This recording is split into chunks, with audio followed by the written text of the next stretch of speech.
O que é um pacta corvina? Um certo advogado, recém-formado, assistindo profissionalmente a uma família sobre a linha a ser estabelecida numa escritura cartorária para transferir uma área imobiliária a dois irmãos que não se relacionavam muito bem, pois um deles declinou que não gostaria de se tornar sócio do outro numa propriedade. O advogado estudava uma solução para compor a participação na pretendida escritura cartorária de duas pessoas que não se davam entre si. O pedido para achar a solução vinha da senhora-mãe, administradora do patrimônio familiar. Foi então que surgiu a ideia ao calcíntico que lhe parecia, em princípio, ser a solução do impasse que vinha desorientando a montagem de como poderia ser estruturada tal escritura. A ideia sugerida seria inserir a senhora-mãe na composição de titulares do imóvel, no lugar de quem vinha reagindo a não participar da sociedade no imóvel. E nesse texto escritural, contraria compromisso de que o filho ausente da negociação viria substituí-la. Mais tarde, tudo em linha de futura participação na herança. Pensou assim o advogado iniciante que o assunto estaria resolvido. Uma surpresa esperava o novato advogado, um aprendizado. Assim, dirigiu-se à tabeliã de sexto ofício de nota de São Gonçalo, Rio de Janeiro, de longa experiência notarial e muito estudiosa de seu ofício, em cujo cartório se pretendia lavrar, por fim, tal escritura.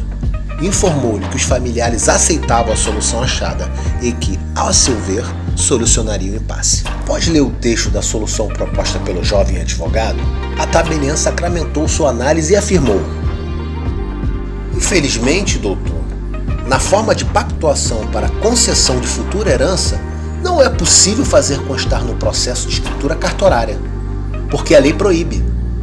Essa linha de negociação é negativamente nominada de pacta corvina,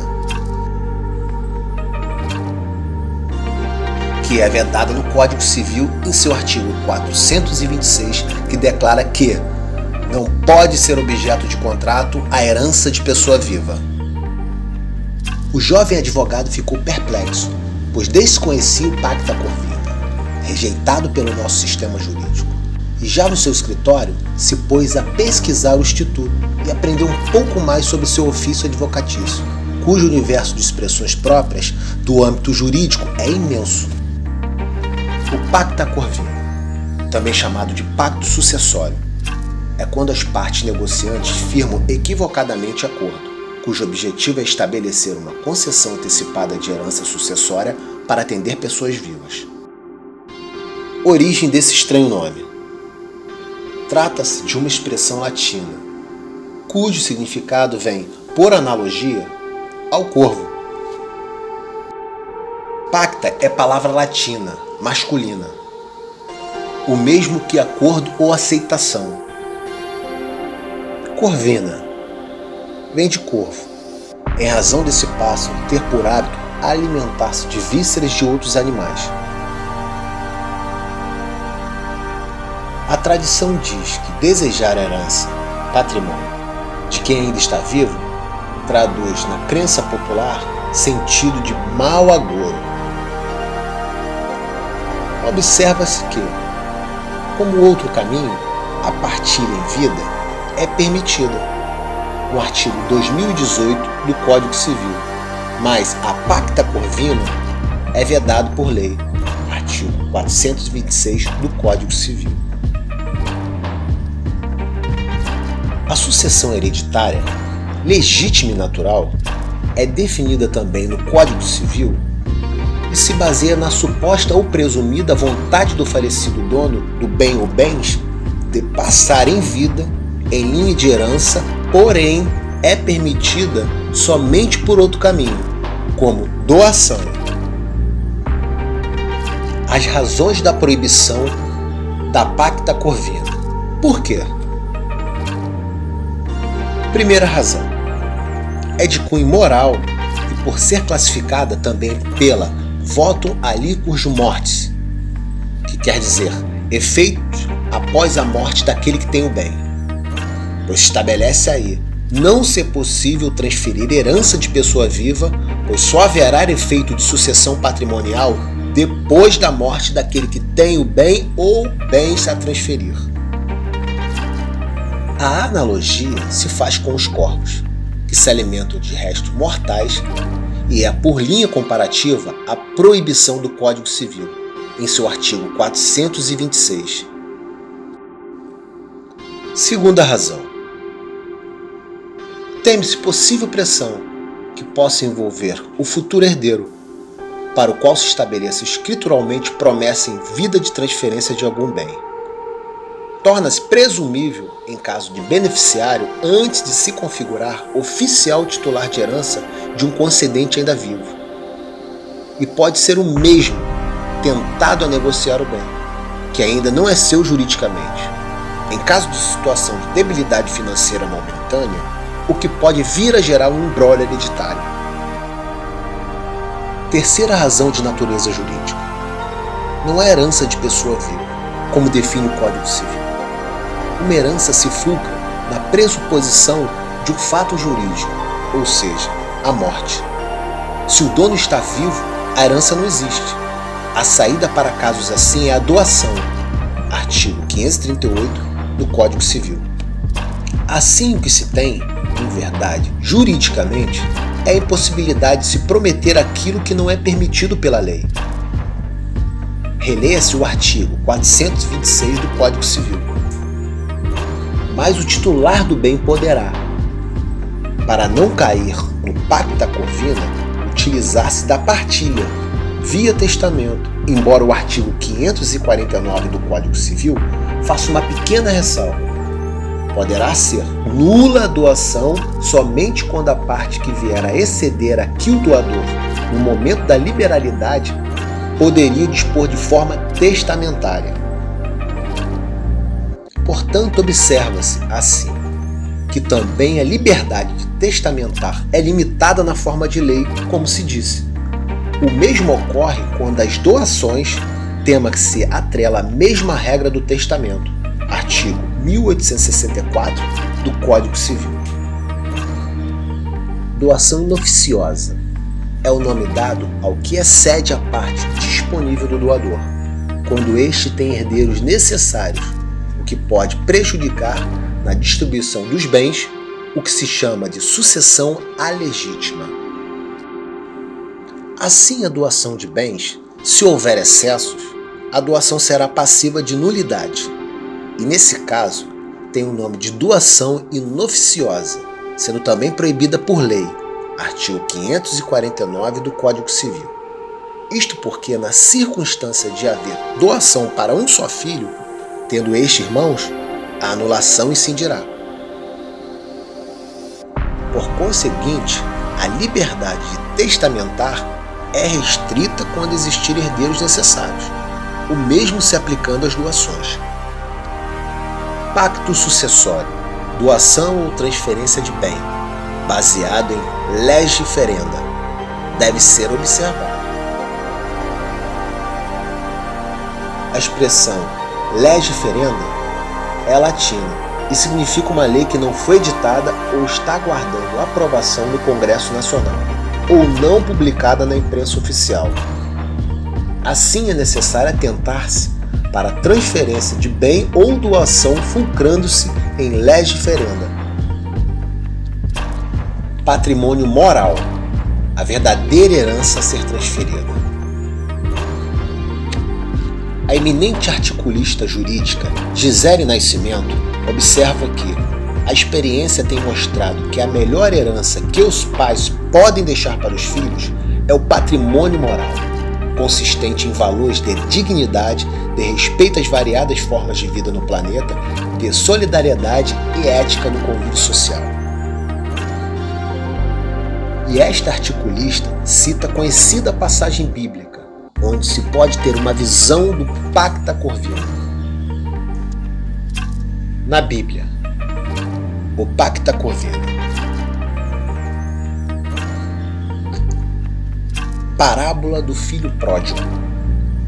Primeiramente, vale explicar que a palavra pródigo, originalmente no sentido bíblico, transmite ideia de extravagância descuidada. Já na língua portuguesa, a palavra é colocada na acepção de esbanjador, gastador. Logo na parábola, pródigo é aquele que age de uma forma extravagante, além dos limites. O ordenamento jurídico brasileiro é categórico ao afirmar que é impossível a herança de pessoa viva. Uma parcela da doutrina denomina essa aberrante pretensão de fenômeno de pacta corvina, instituto que encontra respaldo no artigo 426 do Código Civil, que em verbis diz: não pode ser objeto de contrato herança de pessoa viva. Teria o legislador se inspirado na Bíblia ao criar o pacta corvina? Alguns estudiosos comentam e indagam se teria sido posta essa determinação, pacta corvina, no ordenamento jurídico corvino, na lei dos homens, ou poderia o legislador ter se inspirado na Bíblia? E é preciso lembrar, a parábola do filho pródigo se encaixa nos termos exatos do pacta corvino, como narrado no livro de Lucas 15, 11 e 32, repitamos assim essa passagem para reflexão em linha jurídica. Um certo homem tinha 2 filhos, e certo dia o mais moço disse ao pai: Pai, a um filho mais novo é dada a sua herança. Dá-me, assim, a parte dos bens que me pertence. E o pai, atendendo, deu-lhes bem que lhe cabia. Dias depois, esse filho mais novo partiu para terras longínquas, e ali, após um bom tempo desperdiçando os bens que recebera, acabou vivendo de forma dissoluta, privando das necessidades. E se pôs a lamentar seu destino. Por fim decidiu a voltar, a estar com o pai, para lhe dizer: Pai, pequei contra o céu e perante a ti. Já não sou mais digno de ser chamado teu filho. Faz-me ao menos como um dos teus serviçais. E voltando para seu pai, ao chegar foi este recebido de íntima compaixão, lançando-se ao pescoço do filho.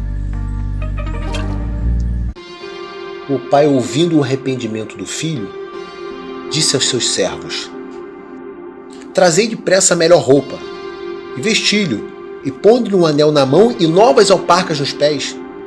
Alegremo-nos, porque este meu filho estava morto e reviveu, tinha se perdido e foi achado. A alegria foi geral. E o filho mais velho achava-se no campo, e vendo e ouvindo a alegria reinante, indagou do que se tratava ali. Um dos servos respondeu: Veio teu irmão, e teu pai matou um bezerro no cevado, porque voltou são e salvo. Porém o filho mais velho se indignou, indo falar com seu pai, e a este disse: Eis, pai, que te sirvo há tantos anos, sem nunca transgredir o teu mandamento, e nunca me deste um cabrito, para alegrar-me com os meus amigos. E agora, retornando o meu irmão mais novo, que desperdiçou os teus bens com meretrizes, e oferece a eles um bezerro assado? Não entendo, pai. O pai respondeu: Filho, tu sempre estás comigo, e todas as minhas coisas são tuas também. Alegrei-me, porque este teu irmão estava morto e reviveu, e tinha se perdido e voltou. O pai demonstrou assim afeto e respeito ao filho desgarrado. Uma análise final. Observe que na parábola do filho pródigo, o pai é amoroso ao perdoar, é cristalino ao afirmar: Filho, tu sempre estás comigo, e todas as minhas coisas são tuas. E era justo alegrarmos, porque este teu irmão estava morto e reviveu, e tinha se perdido, e achou-se, e arrependeu-se. O sentido, certamente refletido pelo legislador, é que quando o filho exige herança em vida, na verdade quem morre não é o pai, mas sim o filho. E o filho morre da pior maneira possível, morre em vida. Portanto, o pacta corvina não possui uma origem estritamente na lei dos homens, mas tudo indica que o legislador, no momento de criar uma proibição, teria se inspirado nos ensinamentos de Cristo, para edificar as gerações vindouras, gerações abençoadas. Estudiosos ponderam que é de se considerar que talvez esse não seja o título mais apropriado, pois a parábola é muito mais sobre o pai do que sobre o filho. Por este motivo é que alguns estudiosos, ao longo do tempo, preferiram chamar essa parábola por outros títulos: parábola do pai que espera, ou parábola do pai pródigo, ou ainda amor pródigo para o filho pródigo. Mas entende-se que ambos, pai e filho, aqui na parábola, não agiram bem. O sentido classificado como pacta corvina pode ter sido inspirado na Bíblia, para evitar, classificando no sistema jurídico, que cessão de herança em vida pode acabar em dissabores. Por isso o legislador, no Código Civil, declarou nulo e proibido tal pacto, o que, em sua essência, muito contribuiu para o relacionamento familiar, embora essa não seja o sentido direto dessa mensagem bíblica.